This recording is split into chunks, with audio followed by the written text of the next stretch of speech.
पिछले मैच में जिस टीम को 10 विकेट से हराया था उसी के सामने टीम इंडिया के 10 बल्लेबाज हुए पूरी तरह से पस्त। पिछले मैच में 100 रन से जस्ट अबव इंग्लैंड को आउट करने के बाद दूसरे वनडे में भारत को मिली है 100 रन से हार। बल्लेबाज रहे पूरी तरह से फेल। कहां हुई चूक, कहां रह गई कमी, इन्हीं टॉपिक्स को लेकर आज करेंगे चर्चा। लेकिन सबसे बड़ी अपडेट है कि सीरीज आ गई है 1-1 की बराबरी पर। नमस्कार दोस्तों, welcome to the world of Ishaan की क्रिकेट हाईलाइट। पहला ओडीआई जबरदस्त, शानदार और जानदार अंदाज में जीतने के बाद टीम इंडिया दूसरे ओडीआई में पूरी तरह से फेल हो गई। इंग्लैंड के सामने घुटने टेकती हुई नजर आई। वो कहते हैं ना कि एकदम से वक्त बदल गया, जज्बात बदल गया। वो कहानी दूसरे ओडीआई में देखी गई, क्योंकि जिस टीम इंडिया ने जबरदस्त परफॉर्मेंस किया पहले ओडीआई में, ऐसे खेल की तो उम्मीद कोई भी उनसे कर नहीं रहा था। लेकिन टीम इंडिया हारी और सीरीज हो गई है 1-1 की बराबरी पर। चलिए रिवाइंड करते हैं और देखते हैं मैच में शुरू से हुआ क्या। लंदन के द लॉर्ड्स मैदान पर सिक्का उछला, गिरा भारतीय टीम के पक्ष में, यानी हमारे शर्मा जी के पक्ष में। शर्मा जी ने एक बार फिर टॉस जीतकर पहले गेंदबाजी करने का फैसला किया। स्लोपी विकेट और हल्की सी घास वाली पिच पर मेजबानों को बल्लेबाजी करने के लिए आमंत्रित किया। शर्मा जी के मन में चल रहा होगा कि शमी और बुमराह एक बार फिर से कहर बर पाएंगे, लेकिन इंग्लैंड की सलामी जोड़ी कुछ अलग ही इरादों से उतरी थी। बैटिंग पर बहुत अच्छे से स्ट्रोक दिखा रही थी और पिच को बहुत अच्छे से भाप रही थी। अच्छी शुरुआत मिली जेसन रॉय और जॉनी बेयरस्टो के द्वारा इंग्लैंड को। फिर आया ब्रेक थ्रू का मौका, जहां पर हार्दिक पांड्या ने जेसन रॉय को आउट किया।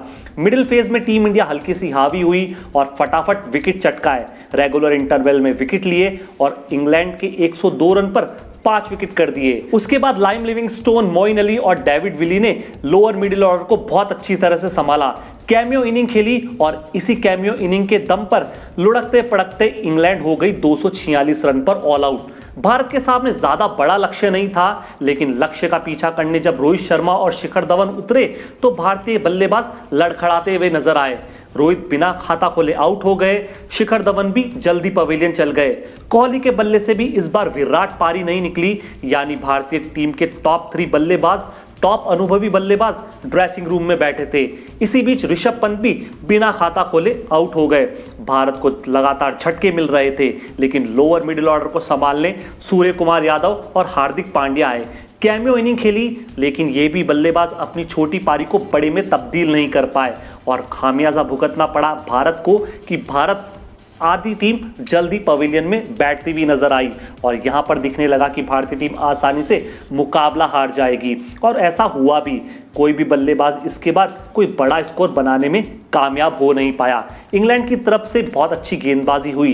रीस टोपले ने बहुत बेहतरीन अंदाज में गेंदबाजी की। भारतीय टीम के 6 बल्लेबाजों को पवेलियन की राह दिखाई और अच्छी तरह से इकोनॉमिकल गेंदबाज भी रहे।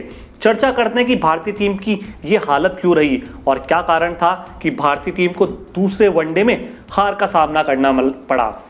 सबसे पहला तो कारण मुझे यही नजर आता है कि भारतीय बल्लेबाज पूरी तरह से फेल नजर आए, इनकंसिस्टेंट दिखे और भारतीय बल्लेबाजों की परफॉर्मेंस पुअर दिखी। रोहित ने कोई अच्छा स्कोर करा नहीं, कोहली के बल्ले से विराट पारी निकली नहीं, शिखर भी अपना धवन वाला रूप दिखा नहीं पाए।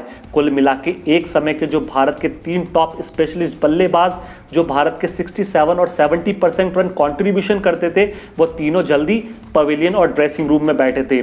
मिडिल ऑर्डर की तरफ से जो उम्मीद जताई जा रही थी, वहाँ उन्होंने कैमियो इनिंग खेलने की कोशिश तो की, जिसमें सूर्य कुमार यादव और हार्दिक पांड्या बेहतर भी दिखे, लेकिन दोनों बल्लेबाज अपनी छोटी पारी को बड़े में तब्दील नहीं कर पाए। सबसे बड़ा कारण मुझे ऋषभ पंत का भी लगा, जिनसे बहुत उम्मीद थी। नंबर 4 पर बहुत बार बल्लेबाजी करने आते हैं और हमेशा उम्मीद रहती है कि पंत बहुत अच्छी पारी खेलेंगे, लेकिन पंत ने इस बार भी भारतीय टीम की समस्याओं का कोई अंत नहीं किया।